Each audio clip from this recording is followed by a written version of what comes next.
that, the Democrats don't want to give it up. I watched a congressman fighting like crazy this weekend for men having the right to play in women's sports. And they don't understand. But I don't want to really fight them on that. I tell all the Republicans, let them go. Let them go. Just bring it up about a week before the election, because you don't want to talk them out of it. They say it's an 80-20 issue. I say, Dan, it's a 97-3 issue, okay? And transgender's about the same. It's crazy. It's sort of a crazy thing. It's a world gone wrong, just a world gone wrong. And I made the official policy of the United States government that there are only two genders. You're going to hate this.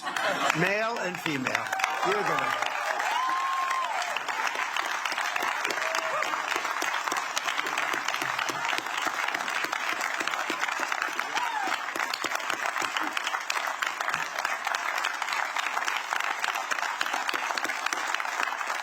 And we got rid of a very sinister thing, the Johnson Amendment, so that pastors can speak the truth that's in their hearts. You know, I'll tell you, I was in a boardroom early on. Paula was there. A couple of people in the room were there. But we had about 50 pastors, some rabbis. We had people from a few different religions. And I was just running. I'd never done it before. So it was very early in the campaign. It was in early 2016. And Trump Tower was 68 stories up in the air, a beautiful boardroom, and places loaded up with these people. And they were all excited. And then at the end, I said, I'd love to have your support. And the room went dead silent. Do you remember? It's like, I said, what happened? I know you like me. What happened? Well, would like to talk to you about it later. Anyway, I said, all right, but if we could leave and we'll have another meeting maybe, but I would love to have your support. And there was, again, no answer. And I said, well, we'll figure this out. And I went to Paula and some of the others after. And I said, could I ask you, I know when I'm doing well, when I'm doing poorly, and I was doing really well. And then when I asked for support, it was like stone cold silence. They said, we have something called the Johnson Amendment, that if a pastor, minister, rabbi, or imam, or anybody says anything about politics, you can lose your tax-exempt status. I said, you got to be kidding. So that's what happened. And they were petrified of it. Remember that? Nobody even wanted to talk about it. They were absolutely, they became a different group of people.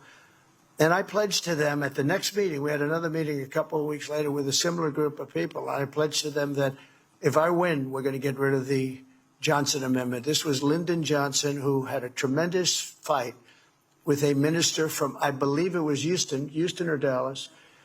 And they didn't like each other. And Lyndon Johnson was a very powerful president. He had good power, good strength. He ended up being very weakened by the position. But he had tremendous power. He was a big deal maker. And he got that done, which is pretty amazing that he could get that done. Everybody fought him, but he got it done. He pushed it through Congress, where you lose your tax-exempt status if you even utter a word about politics. And that was amazing when I heard that. I never heard of that before. And I said, we're going to get rid of it. And we got rid of it. You have got, because you're the people we want to hear from. We want to hear from you. I don't want to hear from a lot of people.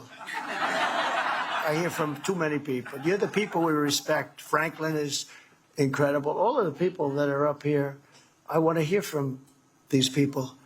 And they come from a different place than me. I come from a business place where there's a lot of rough people, bad people, not really religious people.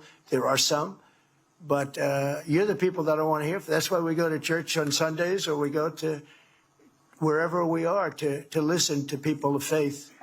And it was horrible. I said, you mean, when I heard that, and I said to the other people, that means that you should be the most powerful people on earth, in a sense, and yet you have less power. And I pointed down to Fifth Avenue, which was 68 stories below, and I said, that means that anybody on Fifth Avenue, in theory, has more power than you do. And that's not the way it's supposed to be. It's supposed to be the opposite. We have to give your voices back. And I've given you voices back, and that's one of the reasons that we see upticks now, I think, in religion. So it's very important. Remember that moment when I said, I'd love to have your support, ladies and gentlemen? And it was like dead